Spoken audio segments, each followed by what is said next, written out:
Hello everyone, কেমন আছো তোমরা সবাই? তো আজকে হচ্ছে সানডে, ছুটির দিন। তো আজকে সপরিবারে মিলে বেরিয়ে গেছি দিদির বিয়ের বেনারসি কেনার জন্য। মানে মা, দিদি আর আমি তিনজনে মিলে গেছিলাম, কারণ আজকে দিদির স্কুল ছুটি। তো স্টেশনে চলে আসলাম সকাল সকাল, আর দেখো স্টেশনটা বেশ ফাঁকাই ছিল।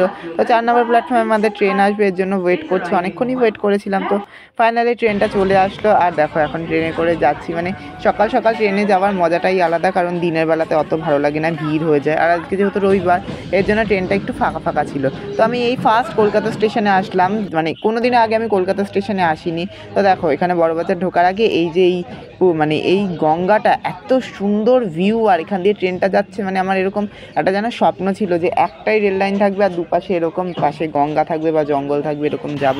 তো কলকাতায় এসে নিয়ে তো একটা জিনিসই বেশ ভালো লাগে, সেটা হচ্ছে পুরনো জিনিসপত্র, মানে পুরনো বাড়ি ঘর, এই সমস্ত কিছু ভালো লাগে। কিন্তু আরেকটা জিনিসও দেখা যায়, যেটা হচ্ছে কাক আর মাছি, যেটা কলকাতাতে বিভৎস, কাক যেমন তেমন মাছি, সেটা আমাদের ওখানে অতটা নেই। তো তোমাদের সাথে আরেকটা জিনিস শেয়ার করছি, যেটা হচ্ছে আমার দিদি কোনো দিনও আমাদের ওখান থেকে কিচ্ছু জিনিসপত্র সেরকম কেনে না। ওর যাবতীয় কিছু বইপত্র থেকে শুরু করে এই বিয়ের শাড়ি, সমস্ত কিছু ওর যেন কলকাতাতে ভালো।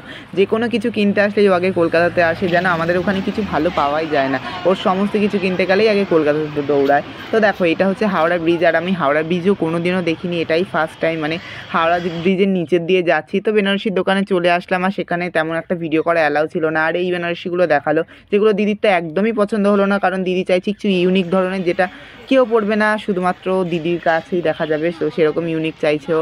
তো দেখো এখন বেরিয়ে গেছি বেনারসি নিয়ে, আর এই দেখো হাওড়া ব্রিজটা কত সুন্দর লাগছে না দেখতে। তো আমাদের ট্রেন চলে এসছে, এর জন্য এখন তাড়াহুড়ো করছি, কারণ এখনই ট্রেনটা ধরতে না পারলে একেবারে আবার আছে 3-4 ঘন্টা পর ট্রেন। তো দেখো এখন টালা স্টেশন থেকে যাচ্ছি কলকাতাতে, আর এখানে স্টেশনগুলো এত শর্ট শর্ট স্টেশন না, যে কি বলবো তোমাদের। তো দেখতেই পেলে আমি টালা স্টেশন থেকে বেরালাম, আর দেখো কিছুক্ষণের মধ্যেই কলকাতাতে ঢুকে দেবে, মানে কলকাতা স্টেশনে ঢুকে যাবে। আর আমি কলকাতা স্টেশন আগেও দেখিনি, মানে আগেও বলেছি তোমাদের যে আমি কলকাতা স্টেশন কোনোদিনও দেখিনি, এটাই ফার্স্ট টাইম। ভেবেছিলাম কলকাতায় হয়তো অনেক ভিড় মানে স্টেশনে, কিন্তু না, কলকাতা স্টেশনে একদমই ফাঁকা। মানে এখান থেকে সমস্ত এক্সপ্রেস ট্রেনগুলো ছাড়ে। তো এখন দমদমে চলে আসলাম, আর এখান থেকে এখন যাব। আর এখানে এসে দেখছি যে দমদম থেকে ব্যারাকপুর লোকাল যাচ্ছে, মানে ব্যারাকপুর লোকাল দাঁড়িয়ে আছে। তো আমাদের ব্যারাকপুর লোকালে গেলে হবে না, কারণ আমরা যেহেতু শ্যামনগরে থাকি। দেখো এখন সব এই ট্রেনটাতে যাচ্ছে, আর এখান থেকে তো মানে 2 মিনিট পর পরই ট্রেনের জন্য আমাদের বেশি দাঁড়াতেও হলো না, নৈহাটি লোকাল পেয়ে গেছিলাম একটু পরে। তো তারপরে বাড়ি চলে আসলাম। আর কি বেনারসি নিয়েছি সেটা দেখতে হলে কিন্তু তোমাদের বিয়ের ব্লগ দেখতে হবে, বিয়ে এখন অনেক দেরি আছে, তো সেটার জন্য তোমাদের একটু ওয়েট করতে হবে। তো আজকে ভিডিওটা এতটাই, দেখা হচ্ছে তোমাদের সাথে নেক্সট কোনো ভিডিওতে। বাই।